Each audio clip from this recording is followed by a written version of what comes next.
आज हम लोग पढ़ेंगे क्लास 7 परिवेश और विज्ञान के चैप्टर 6 में से टॉपिक अंकुरोद्गम। ठीक। अब इस टॉपिक से नाम ही से थोड़ा समझ में आ रहा होगा कि अंकुरोद्गम का क्या मतलब हो सकता है। अंकुरोद्गम मतलब अंकुर का निकलना। अंकुर जो तुम लोगों ने देखा होगा, इसके पहले जब हम लोगों ने बीज, इसी चैप्टर के अभ्यास चैप्टर 6 के ही जब हमने बीज के बारे में जाना था, तब हमने इसी तरह के चित्र देखे थे, जहां हमने प्रैक्टिकल करके भी देखा था कि काले चने से किस तरह से अंकुर निकलना। ये अंकुर तुमने घर में भी देखा होगा, सफ़ेद सफ़ेद रंग के निकलते हैं, उसी को अंकुर कहते हैं। तो अंकुर निकलते क्यों हैं, किन कारणों से अंकुर बाहर आते हैं एक बीज के, ठीक, ये हम जानेंगे इस टॉपिक में, अंकुरोद्गम में। तो इसके पहले जो हमने पढ़ा था बीज के बारे में, वहाँ पे हमने बहुत सारे नाम जाने थे। बीजांड द्वार जाना था, बाह्य त्वक जाना था, जो बीज का बाहरी त्वचा है, जो बीज को बचाता है बाहर के परिवेश से, बीज को सुरक्षा प्रदान करता है, बाह्य त्वक। उसके अंदर जो होता है बीज पत्र जो होता है, जो बीज के अंदर जो है, जब बीज धीरे धीरे पेड़ बनता है, तृणमूल से उसका धीरे धीरे पेड़ बनता है, तो इस बीज पत्र में ही जो है बीज का सारा खाना मौजूद रहता है शुरुआती कुछ दिनों तक, जब तक कि उसके हरे पत्ते नहीं निकल आते हैं। तब तक जो खाना वो बीज संग्रह करता है, वो इन्हीं बीज पत्रों से संग्रह करता है।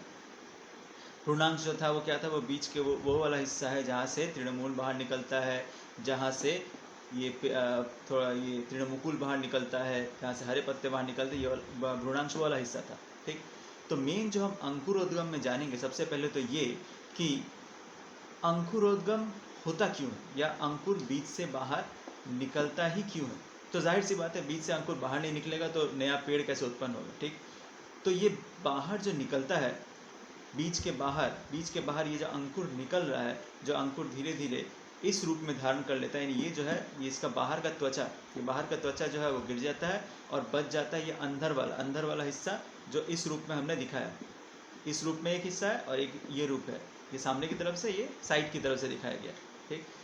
तो ये जो हिस्सा जो है, अब देखा जाता है कुछ कुछ पेड़ ऐसे हैं, कुछ कुछ पेड़ ऐसे हैं, जैसे कुम्हड़ा का, इमली का, इन सब का बीज जो है, इन सब के बीज अंकुरोद्गम के समय बीज पत्र जो है वो मिट्टी को फोड़कर, यानी ये जो है चाहे कुम्हड़ा हो या इमली हो, उनका अगर बीज तुम मिट्टी के अंदर गाड़ो तो ये देखते हैं कि उनका ये बीज पत्र जो मिट्टी के बाहर निकल आता है।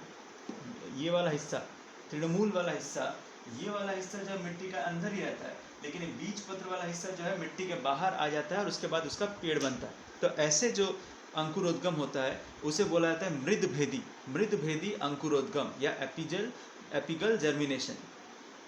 और कुछ कुछ पेड़ ऐसे जैसे मटर, चना, आम, इन सब के बीज क्या होता है, इन सब के बीजों में ये जो बीज पत्र वाला हिस्सा है वो मिट्टी का अंदर ही रहता है, सिर्फ तृणमुकुल वाला हिस्सा बाहर आता है, सिर्फ तृणमुकुल ये वाला हिस्सा बाहर आता है और ये वाला हिस्सा जो है मिट्टी का अंदर ही रहता है।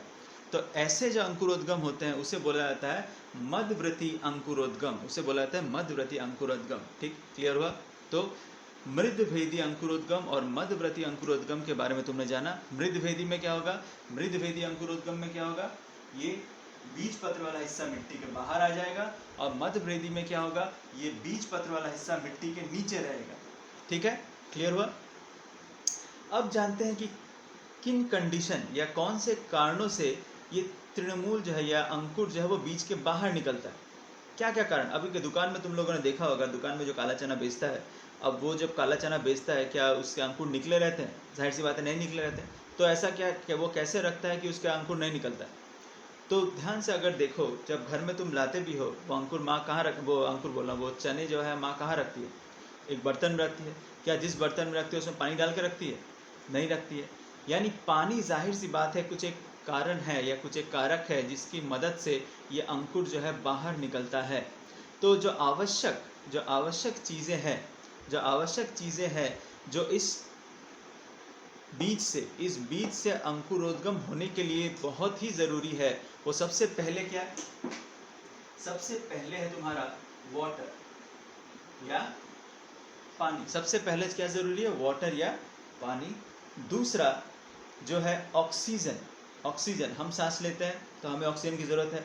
तो क्या इन बीजों को भी ऑक्सीजन की ज़रूरत है? एकदम है। क्योंकि अगर ये जानो तुम कि हम ऑक्सीजन लेते हैं तो हम सिर्फ सांस लेने के लिए ऑक्सीजन नहीं ले रहे हैं। ये ऑक्सीजन का काम क्या कर रहे हैं? हम जो भी खाना खाते हैं उस खाने से ऊर्जा, उस खाने से शक्ति उत्पन्न करने में ये ऑक्सीजन की बहुत बड़ी भूमिका है। तो ठीक उसी प्रकार से ये जो ऑक्सीजन ग्रहण करते हैं, ये जो बीज जो ऑक्सीजन ग्रहण करेंगे, उस ऑक्सीजन का क्या काम करते हैं?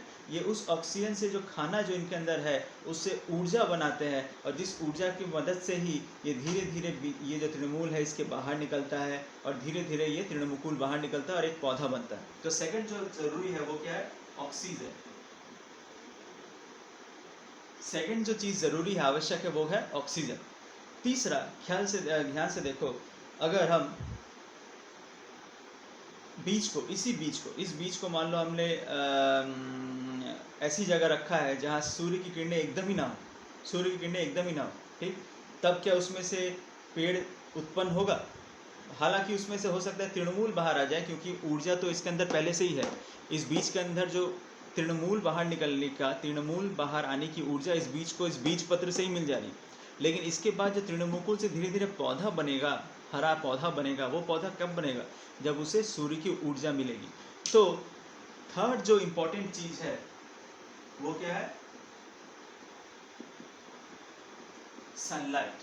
थर्ड जो इम्पोर्टेंट चीज है जिसकी वजह से अंकुरोद्गम होता है, जो मेन कारण है वो है एक वाटर, ऑक्सीजन, और एक थर्ड वाला जो है वो है सनलाइट। बिना सनलाइट के, अभी सनलाइट में असल में क्या हो रहा है? सनलाइट से असल में मिल रहा है उसे ऊर्जा, ऊष्मा मिल रही है।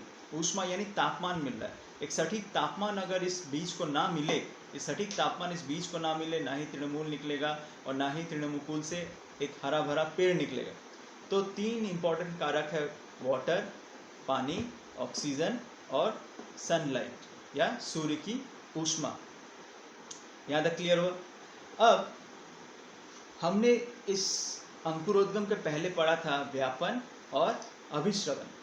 तो व्यापन या अभिश्रवण की कोई भूमिका है इस बीज के अंकुरोद्गम में?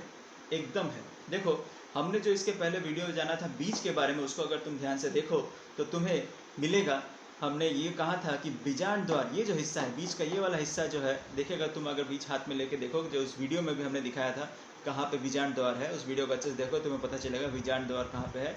ये जो बीजांड द्वार वाला हिस्सा है, उस वीडियो में हमने कहा था इस बीजांड द्वार वाले हिस्से से पानी और ऑक्सीजन जो है इस बीज के अंदर जाता है। तो ये जो बीजांड द्वार से पानी और ऑक्सीजन जो बीज के अंदर जा रहा है, वो किस कारण से जा रहा है या किस कारण के परिणाम से जा रहा है? वो कारण था अभिश्रवण। अभिश्रवण की मदद से जो है पानी बाहर से अंदर की तरफ जा रहा है, यानी पानी बाहर से अंदर की तरफ या ऑक्सीजन बाहर से अंदर की तरफ इस बीज के अंदर जा रहा है। और ये जब पानी इसके अंदर जब जा रहा है तो होगा क्या? धीरे धीरे इसके अंदर जब पानी की मात्रा बढ़ेगी तो इसका बहित्व क्या होगा? धीरे धीरे फूलेगा, और जब फूलेगा तो धीरे धीरे सबसे पहले यहाँ वाला हिस्सा जो है फटेगा, और यहाँ वाला जब हिस्सा फटेगा तब वही फटे वाले हिस्से से यहाँ से क्या निकलेगा? वो तृणमूल बाहर निकलेगा। तो अगर ये वाला हिस्सा नहीं फटता तो जाहिर सी बात है वो तृणमूल बाहर नहीं निकल पाता। तो ये वाला हिस्सा जो फटेगा, इसको फटने के पीछे कौन भूमिका निभाएगा?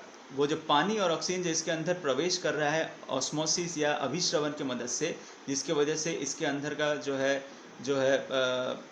पानी की मात्रा बढ़ रही है, और धीरे धीरे इसके बाह्यत्वक में दबाव पड़ रहा है, और दबाव के कारण ये क्या होगा? फट जाएगा। फटने की वजह से यहाँ से क्या निकलेगा? तृणमूल बाहर निकलेगा, और उसके बाद धीरे धीरे तृणमुकुल बाहर निकल के पौधा उत्पन्न होगा। तो अंकुरोद्गम में ऑस्मोसिस या अभिश्रवण की क्या भूमिका समझ गए? अंकुरोद्गम में तीन इंपॉर्टेंट कारक जिसकी वजह से अंकुरोद्गम होगा, ये भी हम समझ गए। क्लियर हुआ?